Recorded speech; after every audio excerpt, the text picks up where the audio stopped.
Hello, everybody. Go ahead. Introduce yourself. Hi, my name is Rochele Lewis.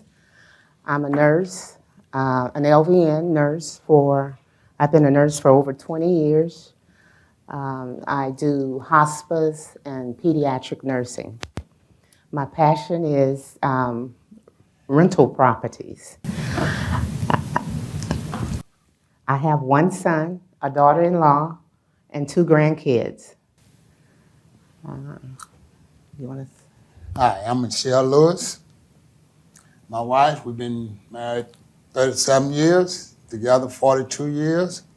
I'm a disabled vet, 10 years in the Navy, 20 years at the Postal Service, retired, started rental property. We started in 1999 with one property that was bought from my sister-in-law for $17,000, $18,000. Everybody told us it wouldn't work. So we kept at it. We ended up with 32 properties in the same city, all in Port Arthur, Texas. Anybody know Port Arthur, Texas? Okay, we've been renting properties there for the last 25 years. Done good.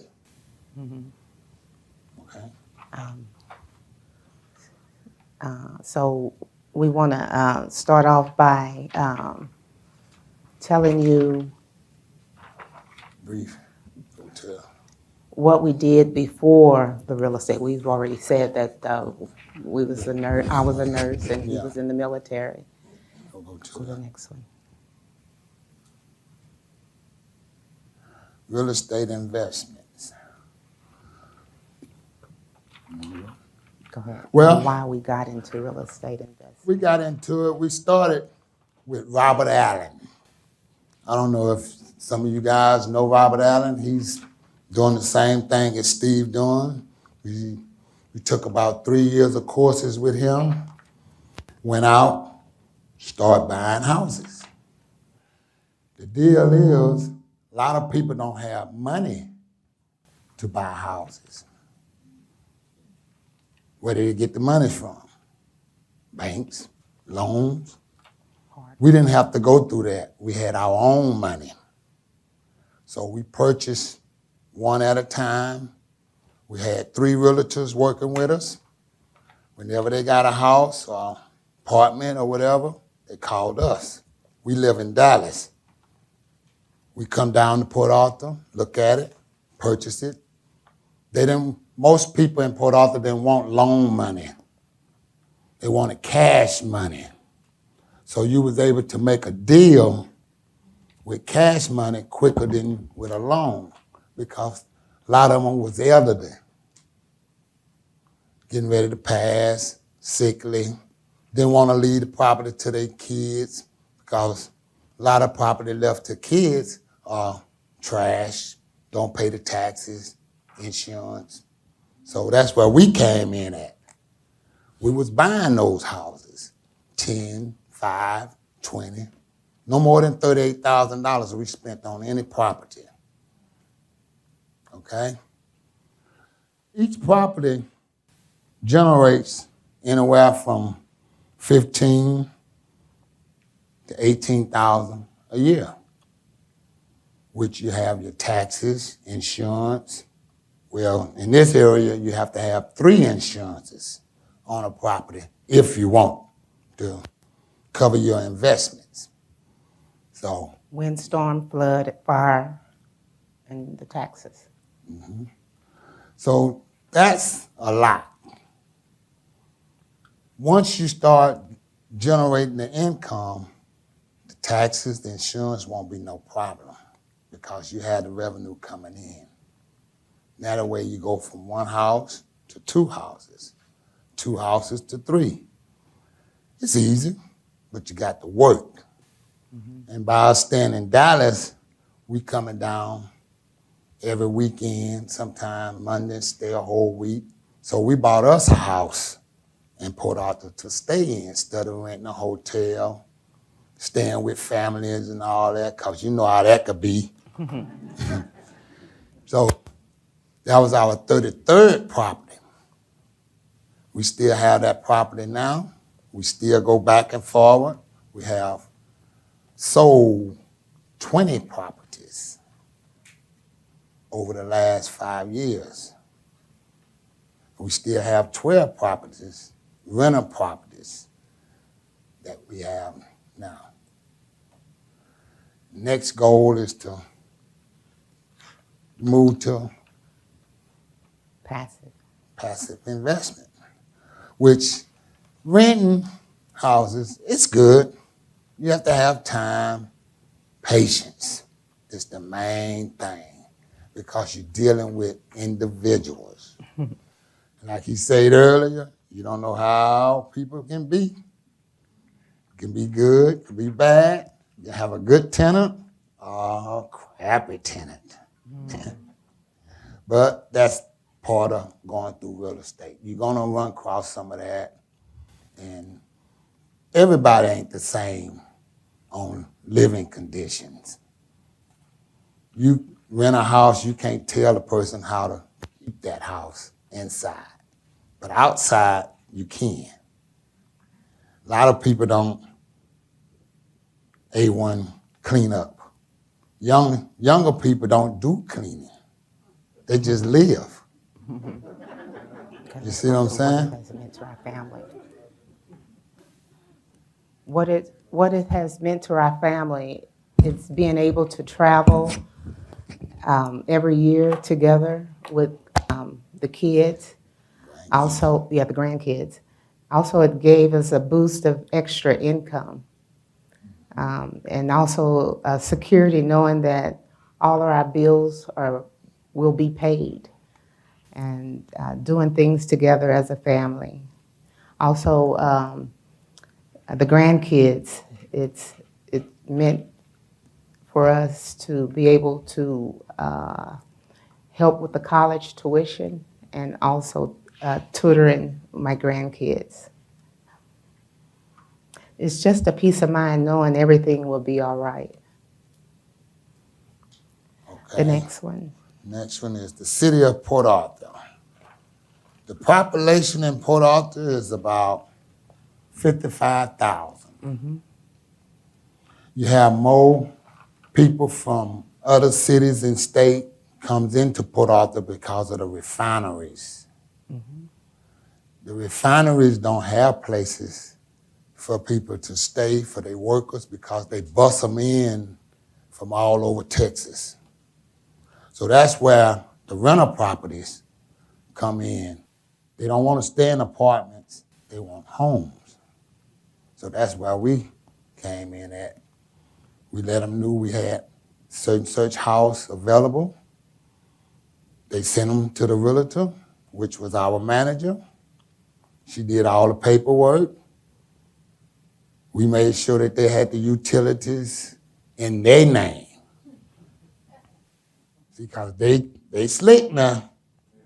They'll put them in other folks' name, and nothing you can do about it once they get on, because the energy company ain't gonna talk to you.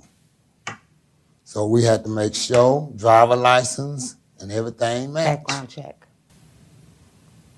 Then, No, I was just saying that we have to do a background check on each person. Say the next one. Where is Port Arthur?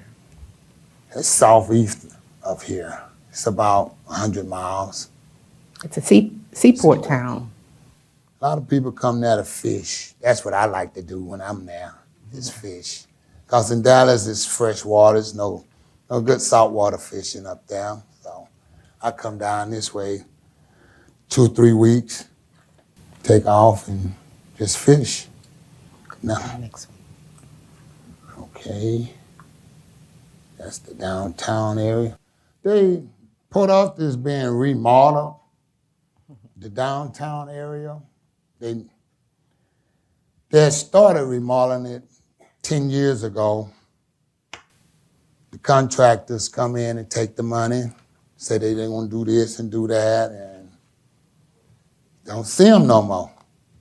So the city falls behind on money and try to get more money, but no people want to move in to no city. It's a just a blank city. So with the refinery help, it's building back up. Due to the storms and flooding over the last 6, 7 years, that did a lot to it, but it's coming back. More real estate is being presented. People are back selling, and people are moving in to the city. A lot of them left after the storms. You didn't want to come back, but now they see the city is beautified. They want to come back, and it ain't as cheap as it used to be. See, everything's gone up, rent goes up, insurance goes up, and you have to go up with it. They don't think you do. Tenants don't. They think everything is a low ball, low price, gimme, just do it. Don't work that way. Go to the next one. This particular property here is a 2-bedroom, 1 bath, living room, laundry room. It sits on about 7,000 square feet. We purchased this property for $28,000 back in 2010. The family that owned this property didn't want to leave it to the kids. So they told us, give us this amount, you can have the property. The property was fully furnished, clean. They had to went in and renovated and did everything. All we had to do was come up with the money. And that's what we did. We still have that property now. That property generates about $12,000 a year. After insurance and taxes, you're looking at about $8,000 clear for that particular property.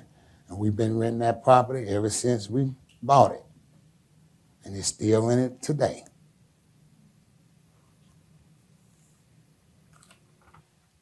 This here property we bought back in 2013 Street? I think it was 2005. We bought it from a Bought realtor. it in 2006. Bought it from a realtor.